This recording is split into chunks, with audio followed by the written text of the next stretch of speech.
이렇게 학부모님들한테 전화가 와요. 아니면 문자가 와요. 보통 이런 내용이에요. 목사님, 저희 아이가 목사님하고 같이 있는다고 했는데 모임이 있다고 그랬는데 아직 끝나지 않았나요? 이렇게 메시지가 옵니다. 그럼 제가 이제 깜짝 놀래요. 왜냐하면 이전에 끝났기 때문에, 한참 전에 끝났거든요. 시간을 보면 뭐 9시, 10시 막 이럴 때가 있습니다. 그래서 제가 이제 얘네들이 지금 무슨 짓을 한 건가 이렇게 이제 보고 연락을 합니다. 그래서 연락을 하면서 어디를 갔나, 이제 잡히면 죽었다 얘네들 이렇게 하면서 연락을 하는데, 보통 이제 모임 끝나고 자기들끼리 이제 놀러 가는 거예요. 연락을 해보면 뭘 먹고 있다거나 뭐 PC방을 간다거나, 그러면서 저를 어떻게 한 거예요? 이용한 거예요. 부모님한테 저를 판 거예요. 그래서 저는 이제 연락을 해서 빨리 들어가라, 부모님 걱정하신다, 니네 다 걸렸다, 이렇게 얘기를 해줍니다. 제가 청소년 사역을 하면서 이런 아이들이 이제 자주 있어요. 그래서 제가 이런 거를 경험할 때마다 참 난감하죠. 얘네들이 저를 이용해서, 그러니까 목사가 뭔지 모르고 이제 이용하는 거예요. 그래서 이제 그러나 또 한편으로는 마음이 좀 따뜻해요. 왜냐하면 이런 게 또 관계잖아요. 또 그러면서 이렇게 성장해 가는 거를 또 보기 때문에 또 친해지고 이렇게 하면서 참 그 보람을 느낄 때가 있습니다. 여러분, 우리는 종종 이렇게 누군가를 좀 이용할 때가 있죠. 우리말로 뭐 쉽게 얘기해서 팔아먹을 때가 있는데, 제가 말씀을 이렇게 준비하면서 문득 제가 예전에 예수님을 팔아먹었던 기억이 떠올랐습니다. 제가 군대에 있을 때 이렇게 훈련소를 마치면 이제 자대 배치를 받아요. 보통 이제 군인들이 훈련소를 마치고 이제 어디로 이동을 하잖아요. 근데 그때 자기소개서 같은 게 쓰는 게 있었어요. 그래서 이제 내가 어떤 사람인가, 뭐 성격이 어떤가, 그런 거를 이렇게 쓰는 건데요. 제가 이 자기소개서에 무엇을 썼냐면 제 신앙에 대해서 썼어요. 저에 대해서 안 쓰고 제 신앙에 대해서 썼어요. 그래서 저는 신앙이 너무너무 좋습니다. 저는 어릴 적부터 뭐 교회 생활을 하면서 임원단을 했고 찬양팀을 했고 뭐 관계가 원만하고 막 이런 걸 썼어요. 그래서 하나님은 살아계시고 지금도 역사하시고 뭐 이런 걸 쭈루룩 썼어요. 자기소개서인데 이제 제가 막 그렇게 쓴 거예요. 제가 왜 이렇게 썼을까요? 정말 신앙이 좋아서 썼을까요? 아니면 막 복음의 열정, 사명이 막 끌어 넘쳐서? 그런 게 아니죠. 제가 이렇게 쓴 이유는 단 하나예요. 저 신앙이 이렇게 좋으니까 군종병으로 좀 뽑아주세요. 이런 거였어요. 왜요? 군종병이 편하거든요. 그런 얘기를 많이 들었어요. 그래서 군종병 뽑아달라고 이제 제 신앙에 대해서 막 쓴 거예요. 한마디로 군생활 편하게 하고 싶어서 예수님을 팔아먹은 거죠. 누가 보면 이렇게 그거 보고 신앙이 좋다고 얘기할 수 있겠지만 사실은 아닌 거죠. 제가 뭐 지금 이렇게 얘기를 하지만 사실은 지금도 엄청 창피하고 막 그때 생각이 떠오르면 막 식은땀이 날 정도예요. 그래서 제가 어떻게 됐냐면 군종병커녕 백령도라는 곳에 자대 배치를 받았습니다. 그 백령도가 어딘지도 몰랐어요. 제가 공군을 나왔는데 공군은 보통 집에서 가까운 데로 배치를 해줘요. 그래서 제가 백령도에 갔는데 대부분 해병대인 줄 알아요. 그래서 공군이 왜 백령도에 갔냐 저한테 물어보면 이제 저도 모른다고 그러죠. 왜 내가 갔는지. 하나님은 아시겠죠, 그죠? 네. 돌아보면 진짜 하나님이 살아 계시는구나, 이런 생각을 하게 돼요. 네. 그죠? 네. 저는 예수님을 믿는 것이 무엇인지 잘 몰랐어요. 사실 지금도 배우고 알아가고 있지만 어릴 적에는 더더욱 그랬던 것 같습니다. 그저 예수 믿는 것이 무엇인가 했을 때 예수님이 저를 도와주시는 분, 제가 잘 돼서 예수님의 영광을 높이면 되는 거라 생각했어요. 예수님 감사합니다. 내가 잘 된 것으로 예수님께 감사하면 그 영향력이 있는 삶이 예수 믿는 삶이라고 어릴 적에 그렇게 생각을 했어요. 그런데 이제 살아보니 그렇지가 않더라고요. 잘 되기만 하는 게 아니잖아요, 그죠? 잘 안 될 때가 많아요. 계속 넘어지는 거예요. 그래서 방황을 많이 했어요.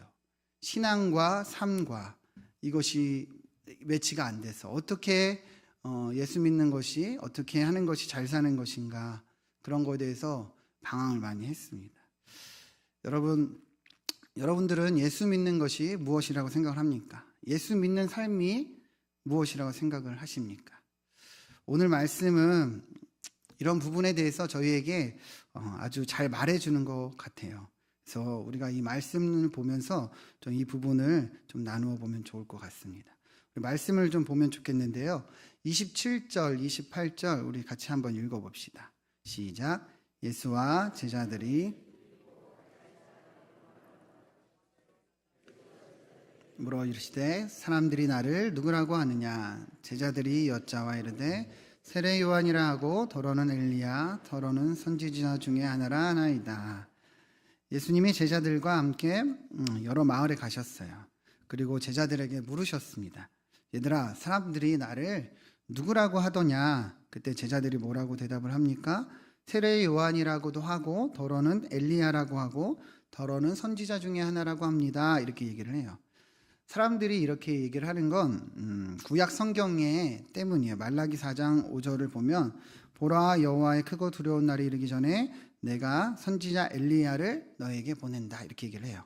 그래서 사람들은 엘리야구나 이렇게 생각을 했을 수도 있어요. 신명기 18장 18절을 보면 내가 그들의 형제 중에 너와 같은 선지자 하나를 그들을 위하여 일으키고, 이렇게 얘기를 해요. 그래서 선지자라고 생각을 했어요. 그래서 사람들은 모세나 이사야와 같은 선지자가 아닌가, 예수님에 대해서 그렇게 생각을 했어요. 예수님께서 제자들한테 물으시고 이제 그 이야기를 들으신 다음에 만족하지 않으셨던 것 같아요. 이제는 이 동일한 질문을 누구에게 하시죠? 제자들에게 하시죠. 우리 29절 말씀 같이 한번 읽어보겠습니다. 또 물으시되 너희는 나를 누구라 하느냐. 베드로가 대답하여 이르되 주는 그리스도이다 하매. 예수님께서 제자들한테 동일하게 질문을 하셨어요. 왜 동일하게 질문을 하셨을까요? 제자들이 예수님에 대해서 가장 어떤 사람이에요? 잘 아는 사람이죠. 함께 생활하고 가장 가까이에서 본 사람이기 때문에 예수님은 제자들한테 질문을 하신 걸 거예요. 그러면 너희는 어떻게 생각을 하냐? 이렇게 얘기를 한 거죠. 그러자 수제자 베드로가 뭐라고 대답을 합니까? 주는 그리스도, 이렇게 대답을 합니다. 오늘 본문에는 더 기록되지 않았지만 마태복음 16장을 보면 베드로가 이렇게 대답하죠. 유명한 대답. 주는 그리스도시요 살아계신 하나님의 아들. 여러분 다 아시네요. 네, 여러분 이 고백이 무슨 뜻이에요? 주는 그리스도시요 하나님의 아들이다. 이 고백이 무엇을 의미하는 거예요? 베드로가 예수님에 대해서 완전히 이해하고 있는 거죠. 예수님이 누군지 제대로 알고 있는 거예요. 그러니까 정확히 고백을 하는 거죠. 그래서 예수님이 마태복음 16장을 보면 이 베드로의 고백을 듣고 어떻게 하시죠? 칭찬하십니다. 칭찬을 해요. 아, 너 아주 대단하다. 너 복이 있다. 뭐 심지어 반석 위에 교회를 세우시겠다. 천국 열쇠를 주시겠다. 이렇게까지 칭찬을 해요. 여러분, 이 얼마나 칭찬이에요. 그죠? 예수님을 바로 알고 믿는 것이 이처럼 중요하다는 거죠. 자, 30절 우리 같이 한번 읽겠습니다. 시작. 이에 자기의 일을 아무에게도 말하지 말라 경고하시고. 베드로가 이렇게 고백을 하고 나서 분위기가 어땠을 것 같아요? 좋았을까요? 나빴을까요? 좋았겠죠, 당연히. 예수님이 칭찬까지 하셨으니까. 그런데 갑자기 예수님이 이렇게 대답을 합니다. 자기의 일을 아무에게도 말하지 말라. 여러분, 베드로가 고백을 제대로 했나요? 잘못했나요? 제대로 했어요. 그죠? 그럼 상식적으로 얘기를 해보면 베드로가 이렇게 고백을 잘했으면 예수님이 어떻게 해야지 맞는 거예요? 잘했다. 가서 전해라. 이렇게 하는 게 맞겠죠. 근데 예수님이 뭐라고 얘기하세요? 아무에게도 말하지 말라. 여러분, 뭔가 좀 이상하죠? 여러분, 왜 예수님께서 전하지 말라, 말하지 말라고 하셨을까? 우리 31절도 한번 같이 한번 읽겠습니다. 인자가 많은 고난을 받고 장로들과 대제사장들과 서기관들에게 버림받아 죽임을 당하고 사흘 만에 살아날 것을 비로소 그들에게 가르치시되. 비로소 그들에게 가르치셨더래요. 예수님이 말씀할 아무에게도 말하지 말라고 한 이유가 여기에 있어요. 31절은 예수님이 가는 그리스도의 길이 무엇인가 얘기를 해요. 죽임을 당하고 버림받는 길이었어요. 그런데 당시에 유대인들은요, 그런 그리스도를 원하지 않았어요. 유대인들이 원했던 그리스도는 어떤 그리스도였냐면 이들이 처한 상황을 이겨내게 해주는, 이 식민지, 로마의 식민지 상황을 벗어나게 해주는 그런 그리스도를 원했어요. 강대국이 되는. 그래서 이스라엘 백성들에게, 유대인에게 부귀와 어떤 영화를 주는 그런 그리스도를 기다리고 있었어요. 그러니까 예수님께서 베드로에게 전하지 말라고 한 것이죠. 유대인들이 오해할까 봐, 억지로 왕으로 삼을까 봐. 32절 같이 읽겠습니다. 드러내놓고 이 말씀을 하시니 베드로가 예수를 붙들고 항변하매. 그런데 여기서 이제 우리가 잘 아는 큰 일이 일어납니다. 이 말을 들은 베드로가 어떻게 해요? 예수님을 붙들고 뭘 했대요? 항변을 했대요. 항변이라는 말은 원어로 보면요, 에피티마오라는 동사인데요. 이 동사는 사실 꾸짖다 이런 표현이에요. 혼내다 이런 표현이에요. 그렇게 보면 베드로가 예수님한테 어떻게 한 거예요? 예수님을 꾸짖은 거예요. 혼낸 거예요. 마치 예수님 무슨 소리 하시는 거예요? 정신 차리세요. 그러면 안 돼요. 마치 이렇게 얘기한 것처럼 예수님의 말을 듣자마자 베드로가 그렇게 행동을 한 거예요. 여러분 한번 상황을 다시 한번 정리해 보세요. 베드로가 처음에는 어떻게 고백을 했어요? 주는 그리스도요. 사람들은 다 선지자인가? 이렇게 얘기를 했는데 베드로는 정확히 알았어요.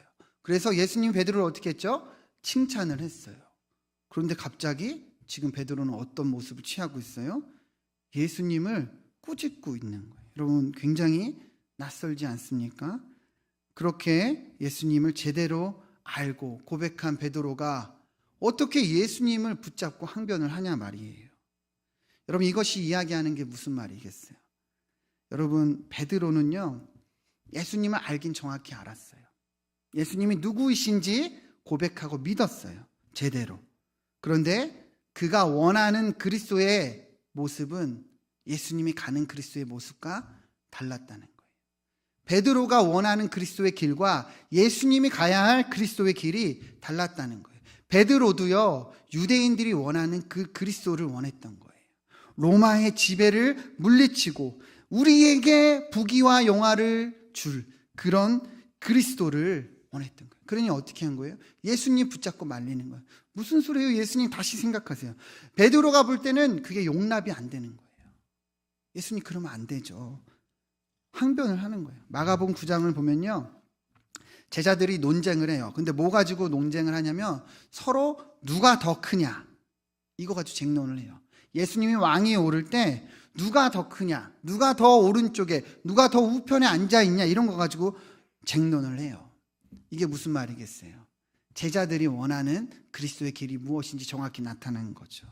제자들이 원하는 그리스도는요, 예수님이 높은 자리에 올라서 자기들도 높은 자리에 같이 오르는 걸 원했다는 거예요. 이 땅에서 높은 자리, 이 땅에서 승리를, 이 땅에서 명예와 권력을 얻는 그런 그리스도를 원했다는 거예요. 여러분 굉장히 충격적이지 않습니까? 저는 말씀을 준비하면서 이게 굉장히 충격적이었어요. 왜냐하면 베드로는 분명하게 예수님이 누구인지 알았어요. 믿었어요. 엄청난 예수님의 칭찬까지 받았어요. 그런데 그 베드로가 오히려 예수님의 길을 막는다는 것이 굉장히 충격적이었어요. 예수님이 가야 하는 길을 막는 거예요. 제일 잘 알던 그 베드로가, 제일 예수님을 믿고 있던 그 베드로가 예수님의 길을 막는 거예요. 여러분 우리가 이 모습을 통해 무엇을 볼 수 있어야 할까요? 농담으로 세상에 믿을 사람 하나 없다 이렇게 생각을 해야 될까요? 아니죠. 베드로의 모습은 우리에게 너무도 정확하게 말해주는 거예요. 예수님을 잘 믿는다고, 예수님을 잘 안다고 예수님이 가시는 그 길까지 잘 아는 건 아니라는 거예요. 다시 말하면 예수님이 가시는 길을 우리가 제대로 볼 수 있어야 되는 거예요. 왜 예수님이 이 땅에 오셨는지 잘 믿는다면 예수님이 왜 이 땅에 오시고 어느 길을 가시는지 잘 볼 수 있어야 되는 거예요. 믿는다고만 해서 그게 전부가 아니라는 거죠. 예수님이 가시는 그 방향을 알고 따라갈 수 있어야 된다는 거예요. 그렇지 않으면 우리는 우리가 원하는 그리스도의 모습을 가지고 있을 수밖에 없어요. 예수님이 가시는 그 그리스도의 모습이 아니라, 예수님이 가는 길을 보는 것이 아니라 내가 원하는 그리스도의 모습, 나를 어떻게 도와주는 그런 그리스도의 길을 볼 수밖에 없다는 거예요. 그러면 어떻게 되는 거예요? 베드로처럼 막는 거예요. 항변하는 거예요. 예수님 어떻게 나한테 이럴 수가 있어요? 내가 잘 믿었잖아요. 내가 이렇게 고백했잖아요. 우리가 이렇게 예수님과 돌아설 수밖에 없다는 거예요. 사랑하는 성도 여러분, 우리가 예수님을 믿는 이유가 무엇입니까? 왜 우리가 예수님을 그리스도시요 주님이라고 고백을 합니까? 여러분, 우리가 제자들처럼 이 땅의 승리를 얻고 싶어서입니까? 부와 명예와 권력을 누리고 싶어서입니까? 아니면 우리의 자녀들이 잘 되고 좋은 대학에 가고 좋은 직장에 들어가고 흔히 세상이 말하는 성공을 누리길 바라서 우리가 예수님 믿고 있습니까? 그렇다면 우리는 다시 점검해 볼 필요가 있는 거예요. 우리는 왜 예수님을 믿고 있는가? 왜 예수님을 고백하는가? 다시 생각해 볼 필요가 있는 거예요. 우리는요, 믿는 거는요, 예수님이 가시는 그 길을 제대로 보는 거예요. 제대로 보는 거예요. 예수님이 어떤 길을 가셨는가? 제대로 볼 수 있어야 된다는 거예요. 우리의 자녀들에게 그것을 가르쳐야 되는 거예요. 이 땅의 성공이 아니라 예수님이 가신 길을 보는 것이 진짜 믿음이다. 이렇게 얘기할 수 있는 거예요. 33절 우리 같이 한번 읽겠습니다. 예수께서 돌이키사 제자들을 보시며 베드로를 꾸짖어 이르시되 사탄아 내 뒤로 물러가라. 내가 하나님의 일을 생각지 아니하고 도리어 사람의 일을 생각하는도다 하시고, 예수님은 베드로의 이 항변을 들으시고 꾸짖으셨어요. 그런데 33절을 잘 보면요, 예수님께서 먼저 누구를 보셨다고 얘기합니까? 제자들을 봤대요. 제자들을 보고 그리고 누구를 꾸짖으신 거예요? 베드로를. 여러분, 이 말이 무슨 말이에요? 베드로에게만 얘기하는 게 아니죠. 거기 있는 제자들에게도 다 똑같이 얘기하는 거예요. 너네들 다 잘 들어. 이런 말인 거죠.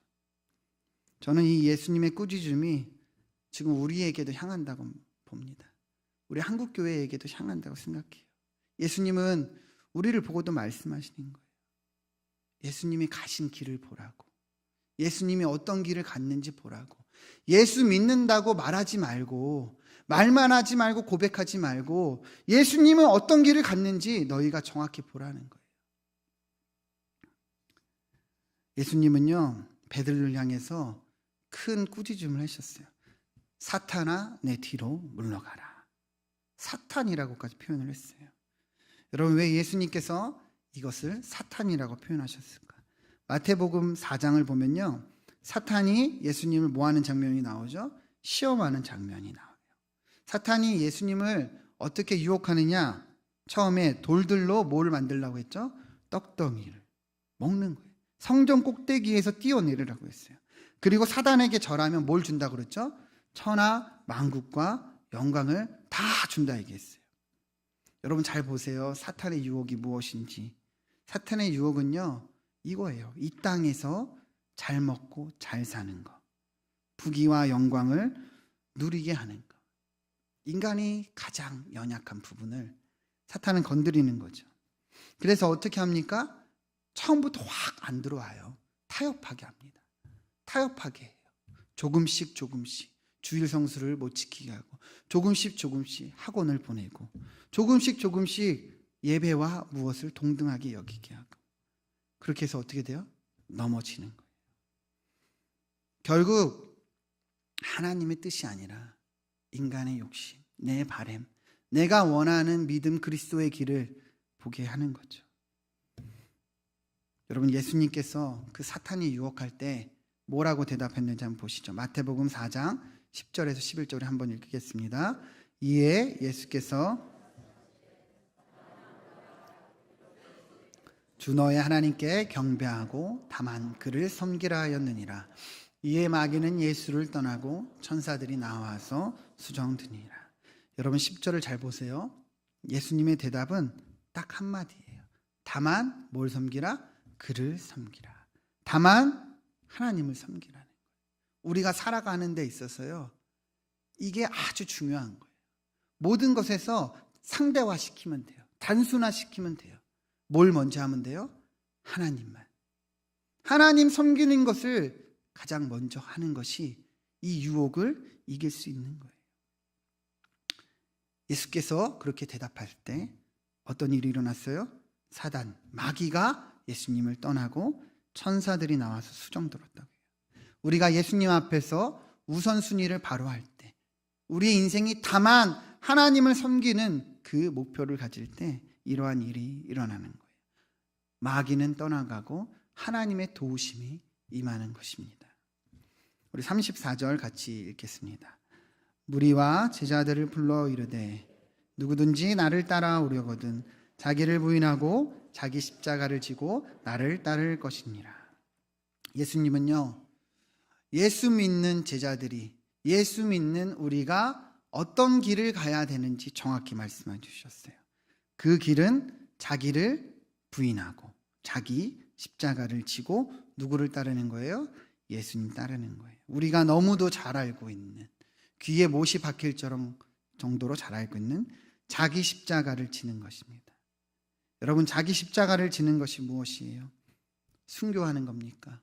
산에 들어가는 겁니까? 우리의 모든 욕심을 다 내려놓는 겁니까? 뭐 그럴 수도 있고, 한때는 그런 사람들도 있었습니다. 그러나 여기서 이야기하는 가장 큰 메시지는 자기 십자가는 내 중심의 삶에서 벗어나는 것을 얘기하는 거예요. 나라는 중심에서, 나라는 우상에서 벗어나라는 거예요. 특별히 힘들 때, 어려울 때, 수많은 유혹이 다가올 때, 그때에 더욱 내가 아닌 예수 그리스도, 하나님의 뜻을 구하고 십자가를 지고 따라가라는 거예요. 여러분, 우리는요, 가만히 있어도 우리를 높여요. 가만히 있어도 죄가 우리를 이끌어 갑니다. 여러분, 인정하십니까? 우리 너무도 악해서 가만히 있어도 그 교만한 자리에 앉아 있어요. 죄라는 이 무서움이 우리 중심을 항상 사로잡으려고 정말 굶주린 사자와 같이 덤비죠. 그러기에 뭐라고 예수 말씀하시는 거예요? 자기 십자가를 지라는 거예요. 내 자아를 내려놓고 따라오라는 겁니다. 바울은요, 고린도전서 15장 31절에서 이렇게 얘기합니다. 나는 날마다 죽노라. 여기서 말하는 이 죽음이 무슨 죽음이겠어요? 내 죄성, 내 욕심, 내 자아를 얘기하는 거예요. 그러기에 사도 바울도 날마다 내가 죽노라 이렇게 고백을 하는 거예요. 여러분, 그 위대한 바울이 날마다 죽는다고 고백을 했다면 우리는 어떻게 해야 될까요? 날마다가 아니라 매 시간마다, 매 순간마다 이 죽음을 선포해야 될 것입니다. 자기를 부인하다, 이 표현은 원어로 보면 현재형이에요. 현재형은요, 계속되는 그 동작을 말하는 거예요.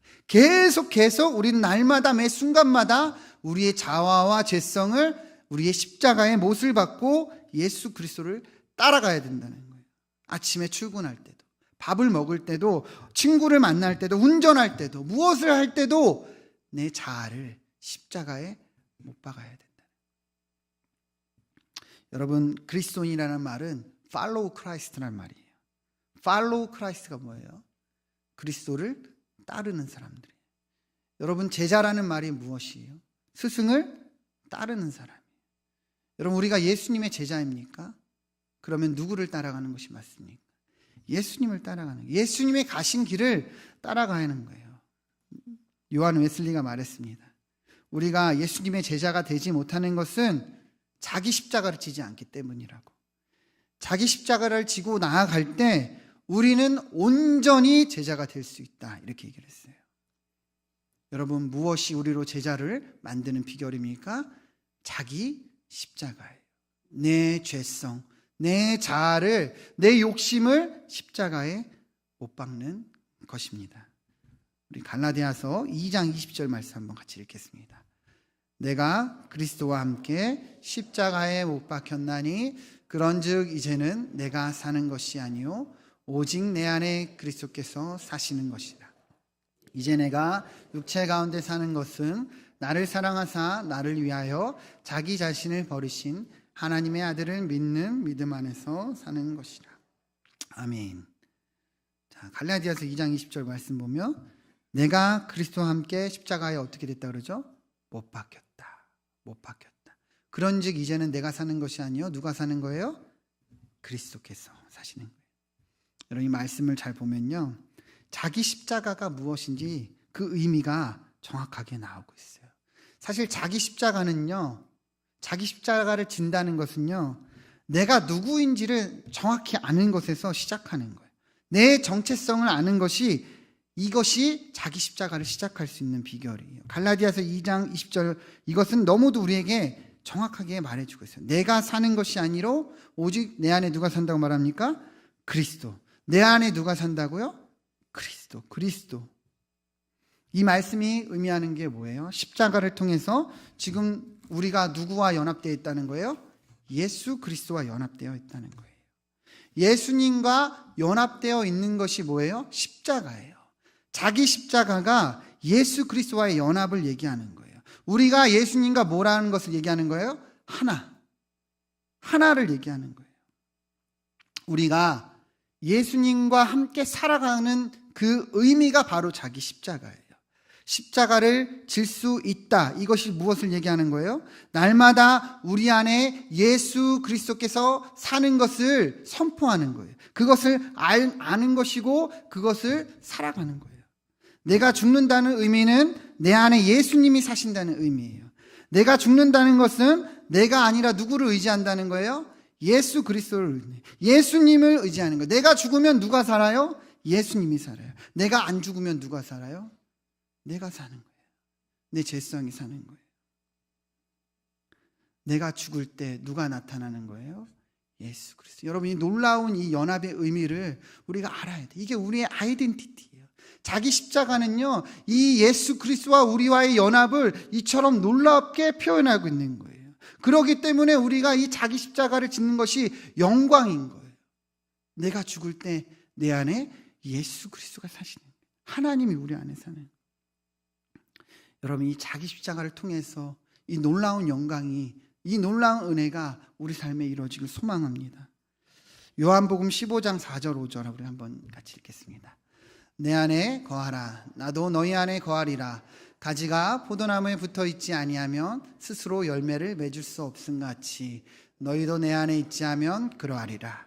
나는 포도나무요 너희는 가지라. 그가 내 안에 내가 그 안에 거하면 사람이 열매를 많이 맺나니 나를 떠나서는 너희가 아무것도 할 수 없습니다. 십자가가 무엇이냐면 이것이에요. 우리가 예수님 편에 딱 붙는 거예요. 예수님 안에 딱 거하는 거예요. 그게 자기 십자가예요. 내가 죽으면 우리가 누구 안에 거하는 거예요? 예수 그리스도 안에. 그러나 예수 그리스도 안에 거하지 않으면 우리는 뭐예요? 아무것도 할 수 없는 거예요. 예수님 분명하게 말씀하셨어요. 내 안에 거하라. 내 안에 거하면 너희가 많은 뭘 맺는다 그래요? 열매를. 여러분, 성령의 열매 아시죠? 성령의 열매. 우리가 예수 그리스도 안에 거할 때 많은 성령의 열매가 맺는 거예요. 사랑과 희락과 화평과 오래 참음과 자비와 양성과 충성과 온유와 절제니. 여러분, 자기 십자가가 이렇게 놀라운 영광인 거예요. 능력인 거예요. 여러분, 우리가 누구를 사랑한다고 말하고 사랑할 수 있다고 얘기를 하지만 사실 그 사랑이 오래가지 못해요. 내 능력으로는 누구 한 명 사랑하는 게 쉽지가 않아요. 사랑한다고 해도 금방 식죠. 그러나 우리는 오늘 이 말씀을 통해서 다시 한번 볼 수 있어요. 이거는 내 편에서 하는 것이 아니에요. 우리는 뭘 해야 하는 거예요? 예수 그리스도 안에 거하는 거예요. 자기 십자가는 바로 그것이에요. 우리가 이 십자가를 통해서 누구에게 속하는 거예요? 예수 그리스도. 예수 그리스도. 예수 그리스도. 누구를 만나러 갈 때도 계속 선포하세요. 나는 예수 그리스도께 속했다. 예수님이 우리 안에 있을 때, 가지가 나무에 붙어 있을 때 열매는 저절로 맺어지는 거예요. 은혜가 우리 안에 있을 때 그 은혜가 우리를 주장합니다. 얼굴만 봐도 딱 알아요. 성도님들 신방하면 얼굴만 보면 딱 알아요. 지금 예수 그리스도 안에 있는가 아닌가. 얼굴에 다 나타나요. 여러분 거울 보면서 한번 보세요. 나는 지금 어디에 속했는가. 얼굴 보면 알죠. 그죠? 그러면 남편이나 아내를 한번 보세요. 내가 지금 어떤 모습으로 있는지 아내의 반응을 보면 딱 알아요. 그러면 딱 결론을 딱 내려야죠. 아, 죽어야겠다. 우리가 죽을 때 누가 산다고요? 예수 그리스도. 이것이 그래서 우리 그리스도인에게 너무도 놀라운 특권인 거예요. 자기 십자가 그러면 굉장한 어떤 희생과 어떤 굉장한 우리 헌신이 많을 얘기하는 것이 아니라 먼저는 예수 그리스도와의 연합인 걸 알아야 돼요. 성도에게 자기 십자가는 특권이요, 영광이요, 기쁨입니다. 그리고 능력입니다. 여러분 날마다 죽으시길 바랍니다. 옆에 분에게 한번 인사합시다. 날마다 죽읍시다. 네, 죽는 것밖에 없어요. 죽는 것밖에. 예수님이 죽으셨는데 우리는 왜 이렇게 살려고 합니까? 죽어야지. 저희 딸이 올해 이제 5살이 됐어요. 그래서 5살이 되니까 이제 힘든 일이 많이 생겨요. 뭐가 힘드냐면 아주 자기 그 의견을 정확하게 표현하고 주장이 강해집니다. 고집이 보통이 아니에요. 제가 얼마 전에 이제 목욕을 이제 시켜주려고 하는데 저희 아내가 힘들다고 저보고 목욕을 시키라고 그래서 이제 시키는데 딸이 절대로 하지 않겠다고 얘기를 하는 거예요. 나는 절대로 목욕하지 않겠어 얘기를 하는 거예요. 그래서 그 이유가 뭐냐 했더니 자기 손가락에 상처가 좀 났대요. 이것 때문에 목욕을 못 하겠대요. 그래서 제가 봤어요. 근데 아무리 봐도 보이지 않을 정도예요. 미세하다 못해 보이지가 않아요. 그래서 이 정도는 괜찮다. 목욕을 하자. 그렇게 얘기했더니 그러면 그 밴드를 붙여달래요. 밴드를 붙여주면 목욕을 하겠대요. 네, 사실 밴드가 비싸요. 여러분 아시는지 모르겠지만. 그리고 목욕을 하면 밴드가 졌잖아요. 그래서 야 그러면 내가 목욕 끝나면 붙여줄게. 그래도 절대로 못하겠대요. 그래서 30분을 실랑이 하다가 제가 결국 밴드를 붙여주고 목욕을 시켜줬습니다. 그러면서 드는 생각이 야 이거 앞으로 어떻게 더 얘를 키워야 될까. 향후 20년은 더 키워야 될 텐데 그런 생각이 들었어요. 그러면서 얘는 진짜 나를 안 닮았다. 엄마를 닮았다. 속으로 막 이렇게 위안을 했습니다. 물론 이제 저를 아는 사람들은 저를 닮았다고 얘기를 합니다. 그러면 문득 드는 생각이 그런 생각이었어요. 아, 우리 부모님도 나를 이렇게 키웠겠구나. 이렇게 말 안 듣고 제가 뭐 이제 나이가 이제 어른이 됐으니까 얼마나 그 갖은 그런 말 안 듣는 시기를 겪었겠어요. 그러니까 마음이 좀 짠한 거예요. 아, 부모님의 사랑이 다가와서 이렇게 그 짠하더라고요. 그 아이를 보면서. 그러면서 이제 어느덧 제가 이제 어른이 되고 이제 또 목사도 되고 이제 부모님의 어떤 이제 나이가 드시니까 아픈 또 몸과 어떤 삶을 이제 다 은퇴하셨거든요. 회사도 접고. 근데 걱정하고 막 이런 것들이 아, 이제 내가 이렇게 말 안 듣다가 이제 이렇게 컸구나 이런 생각이 들었어요. 저희 아내는 저보고 그 뼛속까지 효자라고 이렇게 얘기를 해요. 사실 근데 이게 칭찬으로 들리진 않아요. 당신은 뼛속까지 효자야 이런데 그래요. 근데 돌아보니 그 철없던 아이가 어쨌든 부모님을 걱정하는 이렇게 나이가 됐구나 하는 생각이 들으니까 좀 뭉클했어요.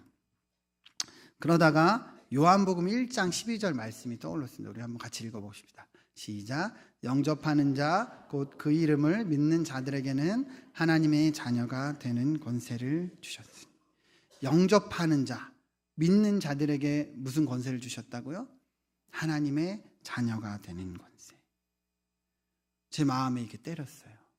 하나님이 우리를 어떻게 키우시는지.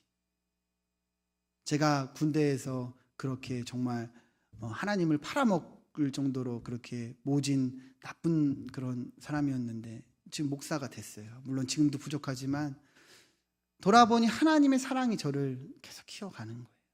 하나님이 우리를 어떻게 생각하느냐? 자녀로 생각하신다는 거예요. 영접하는 자에게 이 권세를 주셨다는 거예요. 여러분 하나님이 우리를 바라보는 시선이 이거예요. 우리가 연약하고 부족하고 그리고 자주 넘어지지만 우리가 다시 일어날 수 있는 그 근거가 어디 있어요? 여기 있어요. 하나님이 우리를 이처럼 사랑하시기 때문에, 그래서 우리가 다시 일어나는 그 힘을 낼 수가 있는 거예요. 하나님은 우리를 자녀와 같이 사랑했어요. 저는 그 사랑이 이미 우리에게 주어져서 우리와 자녀와 관계가 이루어진 거라 생각을 해요. 하나님의 사랑이 먼저잖아요. 그죠? 여러분, 그 사랑을 느끼십니까? 하나님이 우리를 어떻게 보시는지 알아야 돼요. 하나님 우리를 혼내시려고 징계하시는 게 아니에요. 우리를 사랑하셔서 우리를 세워나가시는 거죠. 로마서 5장 8절 같이 읽겠습니다. 우리가 아직 죄인 되었을 때 그리스도께서 우리를 위하여 죽으심으로 하나님께서 우리에 대한 자기의 사랑을 확증하셨느라. 이 말씀을 잘 보면요, 우리가 언제 아직 죄인 되었을 때 예수님이 어떻게 하셨어요? 우리를 위하여 죽으셨대요. 그래서 무슨 사랑을 확증하셨대요? 우리에 대한 자기의 사랑. 여러분 잘 보세요. 우리가 죄인일 때도 예수님은 목숨까지 주실 정도를 사랑하셨어요. 근데 우리는 뭐가 됐죠 지금? 하나님의 자녀가 됐어요. 하나님 우리를 어떻게 사랑하시겠어요? 상상할 수가 없는 거죠. 여러분, 이게 그리스도인의 정체성이에요. 우리의 힘이에요. 능력이에요. 여러분, 우리의 근거는 여기서부터 시작하는 거예요. 예수님이 이처럼 우리를 뭐 하셨다? 사랑하셨다. 그러기에 우리가 자기 십자가 질 수 있는 거예요. 세상의 가치에, 세상의 어떤 기준에 우리가 마음을 뺏기지 않는 이유가 여기 있는 거예요. 하나님이 우리를 이처럼 사랑하셨기 때문에, 그 사랑이 우리에게 있기 때문에, 무엇보다 그 사랑이 소중하고 크기 때문에 우리가 기꺼이 십자가 지고 나가는 겁니다. 우리가 기꺼이 예수님이 하신 것처럼 나누고 사랑하고 우리가 그 길을 걸어가는 거예요. 이것이 우리가 가진 아이덴티티입니다. 우리 옆에 분들에게 인사합시다. 우리는 하나님의 자녀입니다. 이렇게 인사하겠습니다. 여러분, 이것을 절대로 잊어서는 안 됩니다. 이게 우리의 힘이에요. 35절부터 37절 한번 말씀 보겠습니다. 누구든지 자기 목숨을 구원하고자 하면 잃을 것이요, 누구든지 나와 복음을 위하여 자기 목숨을 잃으면 구원하리라. 사람이 만일 온 천하를 얻고도 자기 목숨을 잃으면 무엇이 유익하리요? 사람이 무엇을 주고 자기 목숨과 바꾸겠느냐. 35절부터 37절은 우리에게 너무도 귀한 것을 말해주고 있습니다. 천하보다 무엇이 더 귀하다고 얘기해요? 목숨. 제가 청소년부 하면서 자주 얘기하는 게 있어요. 우리나라에서 제일 부자가 누구지? 그러면 삼성 회장 얘기를 하죠. 그죠? 근데 삼성 회장님은 이제 좀 몸이 약하시잖아요. 여러분, 만약에 여러분들한테 1,000억이 있으면, 1,000억이 있는데 내일 죽는다 그러면 그 1,000억이 소용이 있을까 없을까? 그러면 다 소용이 없다고 얘기를 해요. 여러분은 어떠십니까? 어른 되셨으니까. 여러분 1,000억이 있어요. 내일 죽으면 그것이 소용이 있을까요? 없어요. 없어. 성경은 그것을 너무도 정확하게 얘기를 하고 있어요. 천하보다 무엇이 더 소중한 거예요? 목숨. 우리가 가지고 있는 생명이 더 소중한 거예요. 그러면 여러분, 지금 우리가 이미 받은 이 구원, 영원한 생명은 그 어떤 가치와 비교할 수 있겠습니까? 천하보다도 목숨이 더 소중한데 영원한 생명은 얼마나 더 큰 가치에 비교할 수가 있겠냐는 거예요. 여러분, 우리가 받은 이 구원이 무엇인지 아십니까? 여러분, 우리가 이미 가지고 있는 이 영생이 무엇인지 아십니까? 우리가 이것을 바로 볼 수 있어야 돼요. 우리는 온 천하보다 몇만 배, 몇 갑절보다 더 귀한 영원한 생명을 이미 어떻게 됐어요? 가졌어요. 영원한 생명이 이미 우리에게 있어요, 없어요? 있어요. 근데 무엇을 바라보고 사는 거예요? 어디를 보고 사는 거예요, 여러분? 이것보다 더 소중한 게 어디 있다고 자꾸만 한눈을 팔고 딴 데를 보고 사느냐는 거예요. 이 가치를 알 때 우리는 온전히 이 삶을 누릴 수 있는 거예요. 여러분, 예수 믿고 잘 되는 것이 무엇이라고 생각하세요? 예수님 믿는 것이 무엇이라고 생각하세요? 예수님 믿고 잘 되는 것은요, 우리가 하나님의 자녀가 된 것이고, 거기서 오는 그 회복된 관계에서 오는 축복을 얘기하는 거예요. 하나님의 은혜, 기쁨, 어떠한 상황 가운데서도 뺏기지 않는 소망, 이것이 바로 잘 되는 거예요. 그럼 내일 죽어도 우리는 소망이 있습니다. 믿으십니까? 이것이 우리가 가지고 있는 예수 믿고 잘된 이 권세예요. 우리는 영생을 바랄 수 있습니다. 그래서 소망이 있는 거예요. 우리는 이미 예수 믿고 뭐 한 거예요? 다 잘 됐어요. 아멘. 어느 누구 하나 잘 되지 않은 사람이 없습니다. 이것을 볼 수 있어야 됩니다. 이미 하나님은 다 주셨습니다. 다 주셨어요. 우린 이미 다 잘 됐어요.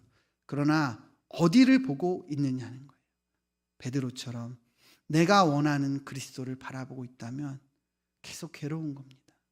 그러나 예수님이 가신 그 길을 알고 예수님이 주신 그 놀라운 진짜 능력과 권세와 축복이 뭔지를 보실 줄 안다면, 그 길을 본다면 우리는 이미 그 은혜 안에 거하는 거예요. 여러분, 무엇을 더 바라겠습니까? 무엇이 더 필요합니까? 이미 주어진 것을 보시기 바랍니다. 우리는 죽어도 살고 살아도 삽니다.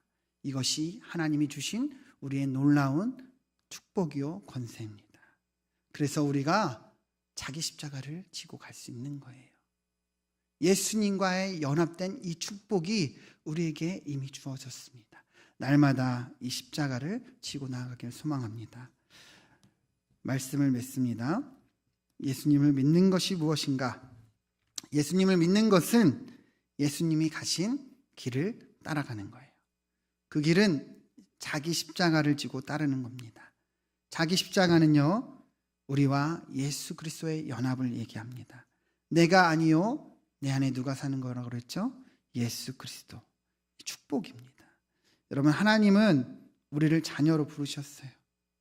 하나님 그렇게 우리를 이끌어 가십니다. 넘어지고 넘어져도, 내가 나를 사랑할 수 없는 그런 존재같이 여겨져도 여러분, 그 하나님 사랑을 바라보고 나아가길 소망합니다. 하나님께서 우리에게 이 놀라운 축복을 이미 우리에게 주셨습니다. 네, 우리 같이 찬송가 부르겠습니다. 찬송가